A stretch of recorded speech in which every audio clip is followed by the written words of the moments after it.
Plato's account of Atlantis, from the dialogue Critias. Let me begin by observing first of all that 9,000 was the sum of years which had elapsed since the war which was said to have taken place between those who dwelt outside the Pillars of Hercules and all those who dwelt within them. This war I am going to describe. Of the combatants on the one side, the city of Athens was reported to have been the leader and to have fought out the war. The combatants on the other side were commanded by the kings of Atlantis, which, as was saying, was an island in greater extent than Libya and Asia, and when afterwards sunk by an earthquake, became an impassable barrier of mud to voyagers sailing from hence to any part of the ocean. The progress of history will unfold the various nations of barbarians and families of Hellenes which then existed, as they successively appear on the scene. But I must describe first of all the Athenians of that day and their enemies who fought with them, and then the respective powers and governments of the two kingdoms. Let us give the precedence to Athens. In the days of old, the gods had the whole earth distributed among them by allotment.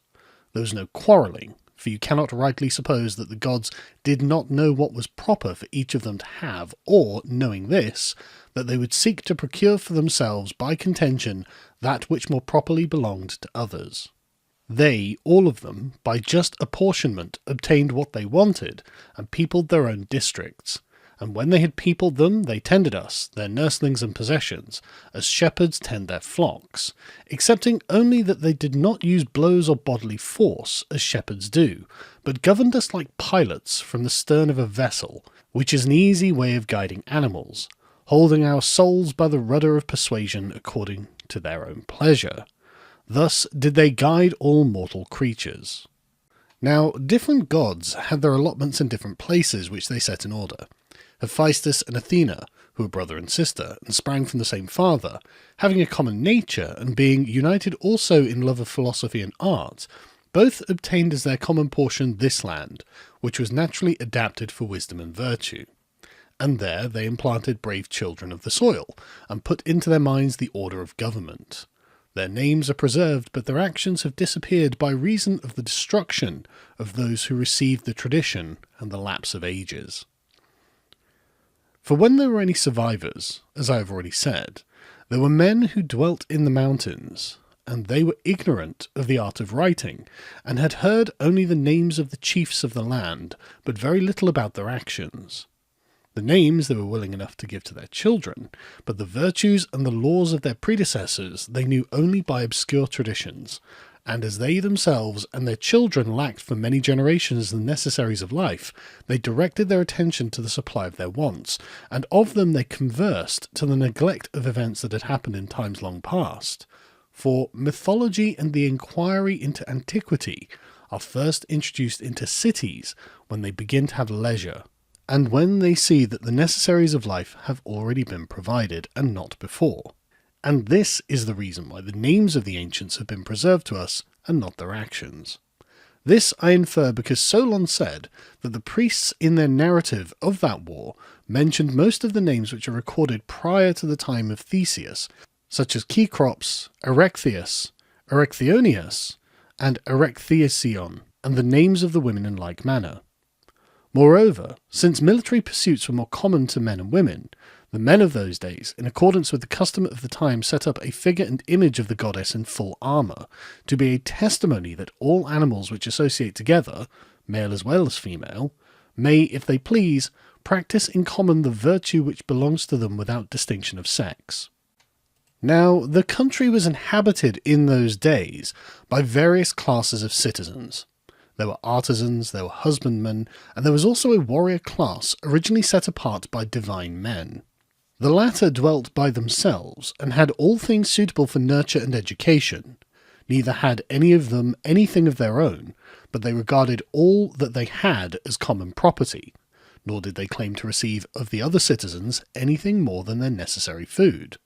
And they practised all the pursuits which we yesterday described as those of our imaginary guardians. Concerning the country, the Egyptian priests said what is not only probable but manifestly true, that the boundaries were in those days fixed by the isthmus, and that in the direction of the continent, they extended as far as the heights of Cytherion and Parnes. The boundary line came down in the direction of the sea, having the district of Oropus on the right, with the river Aesopus as the limit on the left. The land was the best in the world, and was therefore able in those days to support a vast army, raised from the surrounding people. Even the remnant of Attica which now exists may compare with any region in the world for the variety and excellence of its fruits, and the suitableness of its pastures to every sort of animal, which proves what I am saying. But in those days the country was fair as now, and yielded far more abundant produce. How shall I establish my words? And what part of it can truly be called a remnant of the land that then was? The whole country is only a long promontory, extending far into the sea away from the rest of the continent, while the surrounding basin of the sea is everywhere deep in the neighbourhood of the shore. Many great deluges have taken place during the 9,000 years, for that is the number of years that have elapsed since the time of which I am speaking. And during all of this time, and through so many changes, there has never been any considerable accumulation of the soil coming down from the mountains, as in other places, but the earth has fallen away all around and sunk out of sight. The consequence is that in comparison of what then was,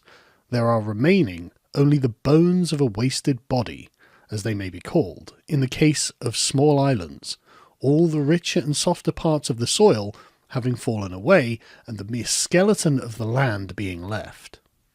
But in the primitive state of the country, its mountains were high hills covered in soil, and the plains, as they are termed by us, of Phelleus, were full of rich earth, and there was abundance of wood in the mountains. Of this last the traces still remain, for though some of the mountains now only afford sustenance to bees, not so very long ago there was still to be seen roofs of timber cut from trees growing there, which were of a sufficient size to cover the largest houses, and there were many other high trees cultivated by man and bearing abundance of food for cattle. Moreover, the land reaped the benefit of the annual rainfall, not as now losing the water which flows off the bare earth and into the sea, but having an abundant supply in all places, and receiving it into herself, and treasuring it up in the close clay soil, it let off into the hollows the streams which it absorbed from the heights, providing everywhere abundant fountains and rivers, of which there may still be observed sacred memorials in places where fountains once existed, and this proves the truth of what I am saying.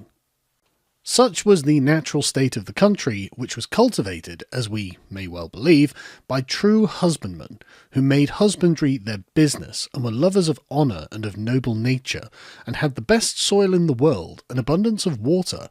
and, in the heaven above, an excellently attempered climate. Now, the city in those days was arranged on this wise.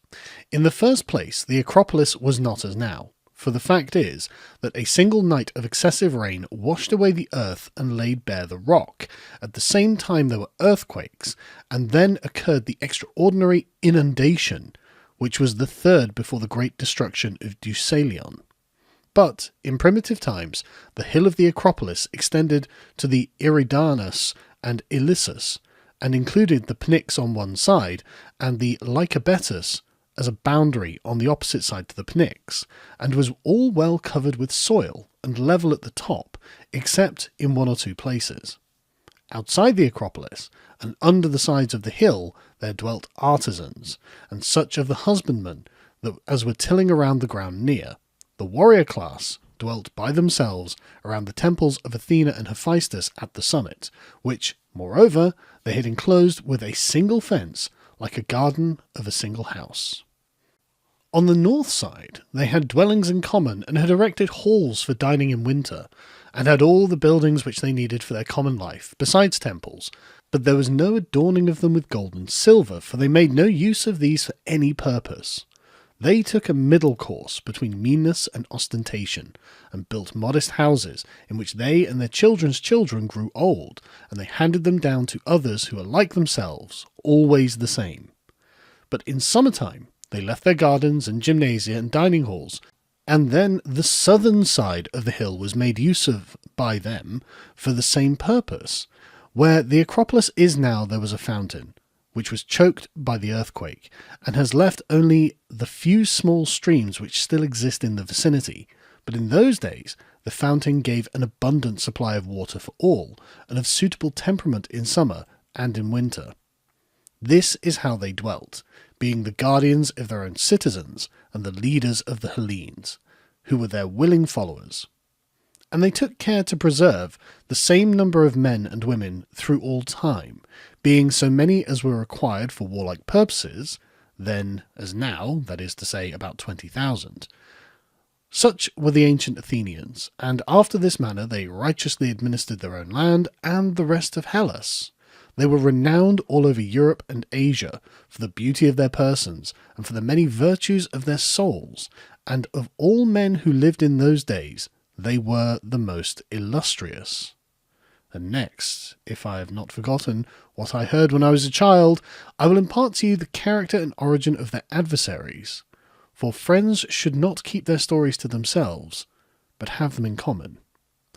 Yet, before proceeding further in the narrative, I ought to warn you that you must not be surprised if you should perhaps hear Hellenic names given to foreigners. I will tell you the reason of this. Solon, who was intending to use the tale for his poem, inquired into the meaning of the names, and found that the early Egyptians, in writing them down, had translated them into their own language, and he recovered the meaning of the several names, and when copying them out again translated them into our language. My great-grandfather, Dropides, had the original writing, which is still in my possession, and was carefully studied by me when I was a child. Therefore, if you hear names such as are used in this country, you must not be surprised, for I have told you how they came to be introduced. The tale, which was of great length, begins as follows. I have before remarked in speaking of the allotments of the gods, that they distributed the whole earth into portions differing in extent, and made for themselves temples and instituted sacrifices. And Poseidon, receiving for his lot the island of Atlantis, begat children by a mortal woman, and settled them in a part of the island, which I will describe. Looking towards the sea, but in the centre of the whole island, there was a plain, which is said to have been the fairest of all plains and very fertile. Near the plain again, and also in the centre of the island, at a distance of about 50 stadia, there was a mountain, not very high on any side. In this mountain there dwelt one of the earth-born primeval men of that country, whose name was Evenor, and he had a wife named Leucippe, and they had an only daughter who was called Cleito. The maiden had already reached womanhood when her father and mother died. Poseidon fell in love with her and had intercourse with her, and breaking the ground, enclosed the hill in which she dwelt all around, making alternate zones of sea and land larger and smaller, encircling one another. There were 2 of land and 3 of water, which he turned as with a lathe, each having its circumference equidistant every way from the centre, so that no man could get to the island, for ships and voyages were not as of yet. He himself, being a god, found no difficulty in making special arrangements for the centre island, bringing up 2 springs of water from beneath the earth, one of warm water, the other of cold, and making every variety of food to spring up abundantly from the soil. He also begat and brought up 5 pairs of twin male children, and dividing the island of Atlantis into 10 portions, he gave the firstborn of the eldest pair his mother's dwelling and the surrounding allotment, which was the largest and the best, and made him king over the rest. The others he made princes, and he gave them rule over many men and a large territory. And he named them all. The eldest, who was the first king, he named Atlas, and after him the whole island and the ocean were called Atlantic. To his twin brother, who was born after him, and obtained as his lot the extremity of the islands towards the Pillars of Hercules, facing the country, which is now called the region of Gades, in that part of the world, he gave the name which in the Hellenic language is Eumelus, in the language of the country which is named after him, Gadarius. Of the second pair of twins, he called one Ampheres, and the other Evaemon. To the elder of the third pair of twins, he gave the name Menneus and Autocathon, to the one who followed him, Of the fourth pair of twins, he called the elder Elasippus and the younger Mestor, and of the fifth pair, to the elder the name of Azazes, and to the younger Diaprepes. All of these and their descendants for many generations were the inhabitants and rulers of diverse islands in the open sea, and also, as has already been said, they held sway in our direction over the country within the pillars as far as Egypt and Tyrrhenia. Now, Atlas had a numerous and honourable family, and they retained the kingdom, the eldest son handing it on to his eldest for many generations, and they had such an amount of wealth as was never before possessed by kings and potentates, and it is not likely ever to be again, and they were furnished with everything which they needed, both in city and country. For because of the greatness of their empire, many things were brought to them from foreign countries, and the island itself provided most of what was required by them for the uses of life. In the first place, they dug out of the earth whatever was to be found there, solid as well as fusile, and that which is now only a name, and was then something more than a name, orichalcum, was dug out of the earth in many parts of the island, being more precious in those days than anything except gold. There was an abundance of wood for carpenter's work, and sufficient maintenance for tame and wild animals. Moreover, there were a great number of elephants in the island, for as there was provision for all other sorts of animals, both for those which live in lakes and marshes and rivers, and also for those which live in mountains and on plains, so there was for the animal that was the largest and most voracious of all. Also, whatever fragrant things there are now in the earth, whether roots or herbage or woods or essences we distill from fruit and flower, grew and thrived on that land. Also the fruit which admits of cultivation, both the dry sort, which is given us for nourishment, and any other which we use for food, we call all by the common name pulse, and the fruits, having a hard rind, affording drinks and meats and ointments, and a good store of chestnuts and the like, which furnish pleasure and amusement, and of fruits which spoil with keeping, and the pleasant kinds of dessert, with which we console ourselves after dinner when we are tired of eating. All these, that sacred island which then beheld the light of the sun, brought forth fair and wondrous, and in infinite abundance. With such blessings the earth freely furnished them. Meanwhile, they went on constructing their temples and palaces and harbours and docks. They arranged the whole country in the following manner. First of all, they bridged over the zones of the sea which surrounded the ancient metropolis, making a road to and from the royal palace. And at the very beginning they built the palace in the habitation of the god and of their ancestors, which they continued to ornament in successive generations, every king surpassing the one who went before him to the utmost of his power, until they made the building a marvel to behold for size and for beauty.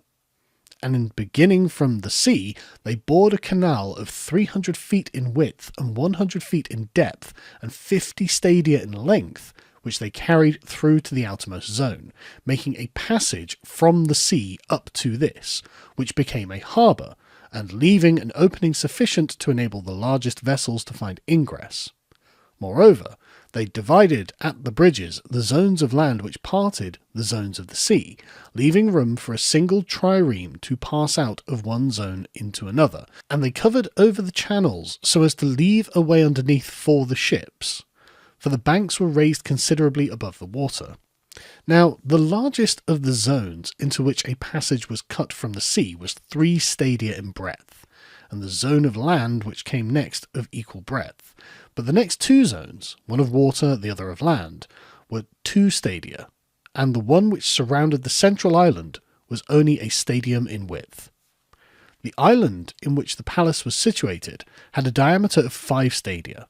All this including the zones and the bridge, which was the 6th part of a stadium in width, they surrounded by a stone wall on every side, placing towers and gates on the bridges where the sea passed in.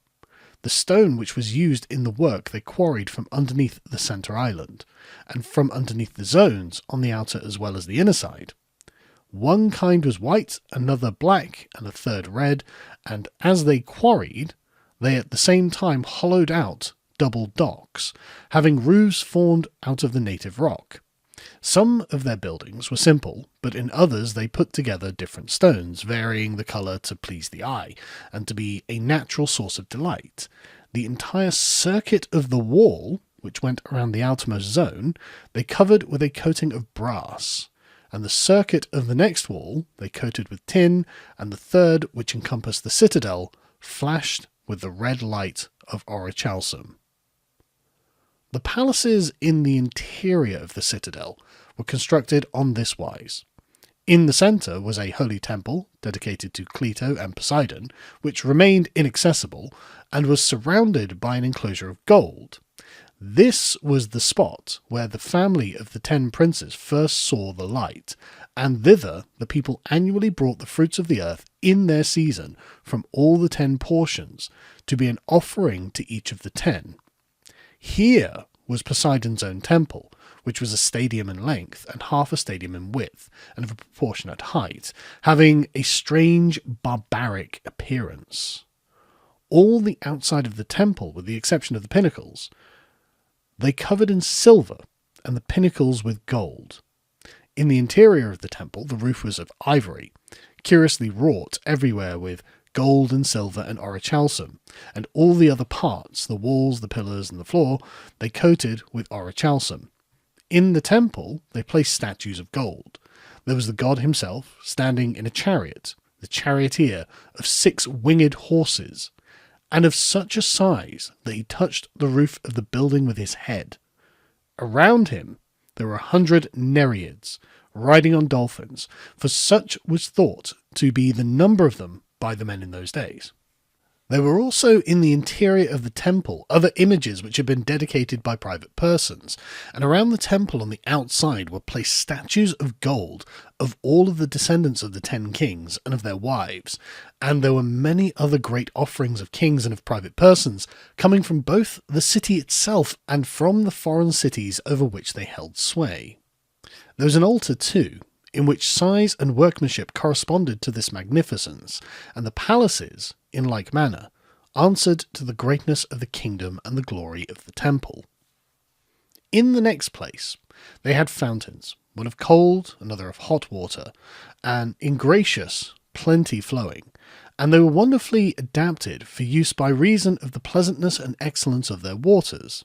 They constructed buildings about them and planted suitable trees. Also they made cisterns, some open to the heavens, others roofed over, to be used in winter as warm baths. There were the king's baths, there were the baths of private persons, which were kept apart,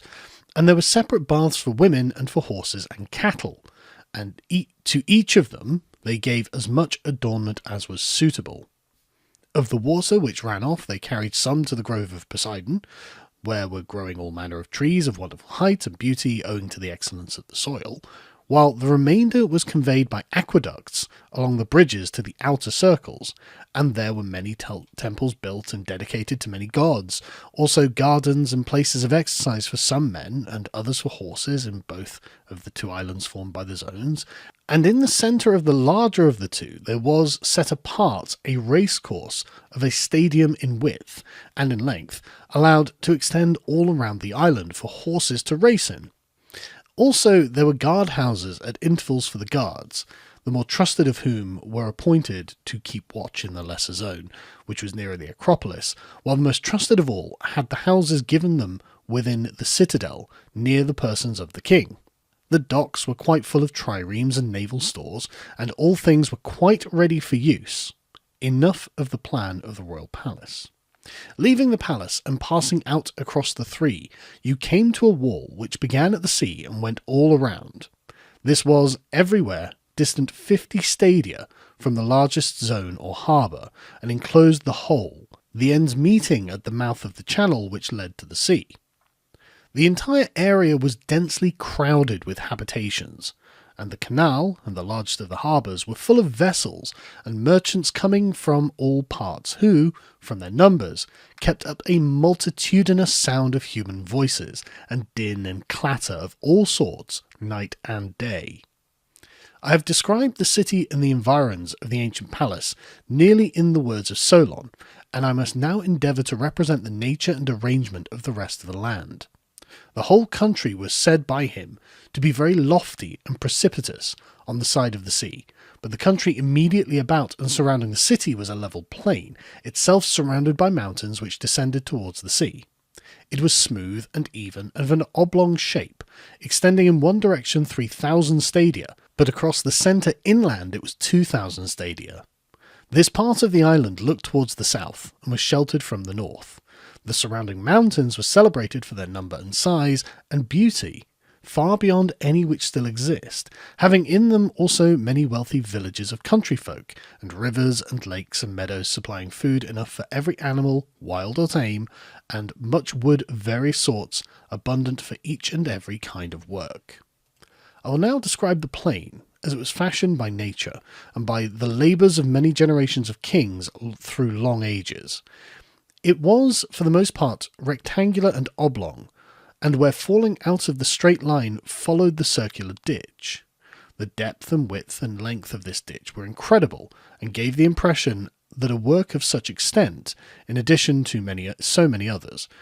could never have been artificial. Nevertheless, I must say what I was told. It excavated to the depth of 100 feet, and its breadth was a stadium everywhere.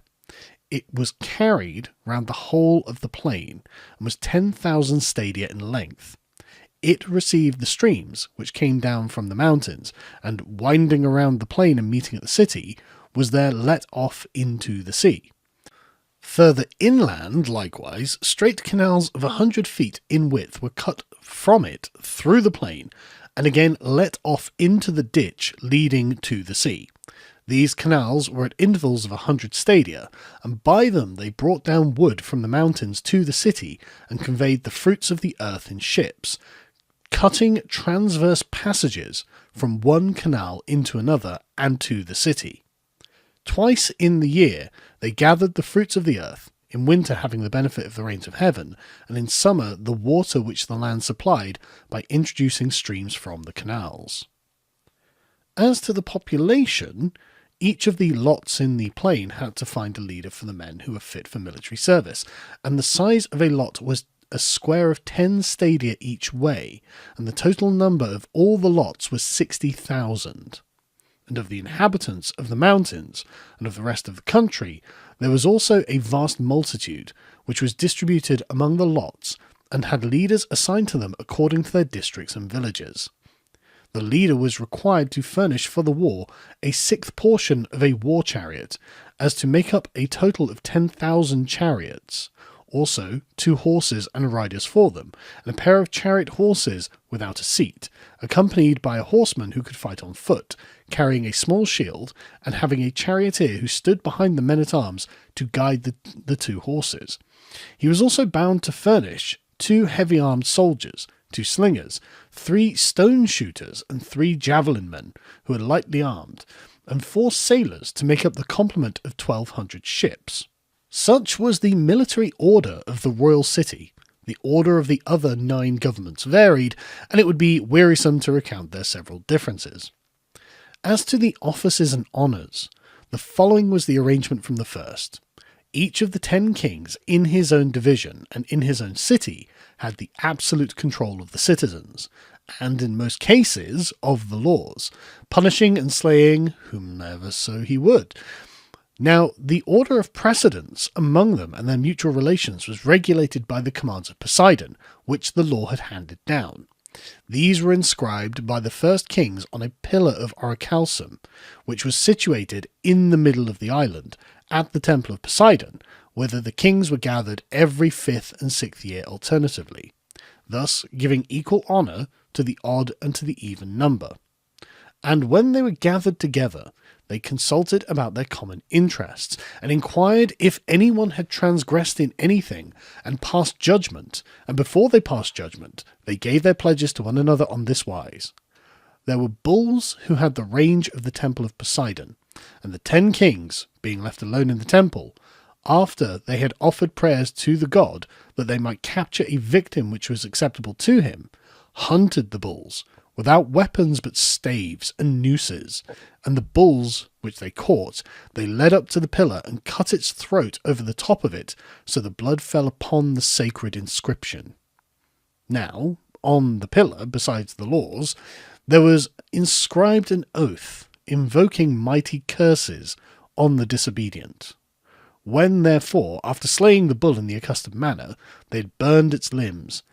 they filled a bowl of wine and cast in a clot of blood for each of them. The rest of the victim they put in the fire, after having purified the column all around. Then they drew from the bowl in golden cups, and pouring a libation on the fire, they swore that they would judge according to the laws on the pillar, and would punish him who, in any point, had already transgressed them, and that for the future they would not, if they could help, offend against the writing on the pillar, and would neither command others nor obey any ruler who commanded them to act otherwise than according to the laws of their father Poseidon.